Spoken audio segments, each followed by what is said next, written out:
विश्रांतीनंतर आपल्या सगळ्यांचं पुन्हा एकदा स्वागत. जुन्या वादातून दोघांनी एकाची हत्या केली. अकोला शहरातील बजोरिया मैदान परिसरात ही घटना घडली आहे. या प्रकरणी सिटी कोतवाली पोलीस ठाण्यात गुन्हा दाखल करण्यात आलाय. जनता भाजी बाजारालगत बजोरिया मैदानात वाहनांची पार्किंग होते. या ठिकाणी रात्री 9 वाजताच्या सुमारास 3 ते 4 युवक उभे होते. त्यांच्यात अचानक वाद सुरू झाला. या वादातून 2 युवकांनी चाकूने एकास भुसकलं.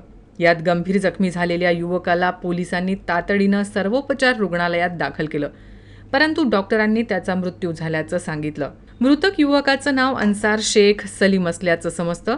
घटनास्थळावर स्थानिक गुन्हे शाखा पोलिसांचं पथक, SDPO सतीश कुलकर्णी यांच्या पथकासह सिटी कोतवाली पोलिसांनी घटनास्थळावर धाव घेतली. पोलिसांनी मृतदेह विच्छेदनासाठी रुग्णालयात पाठवला असून युवकाच्या हत्येमागील कारण अद्याप समजू शकले नाही. सिटी कोतवाली पोलीस आरोपींचा शोध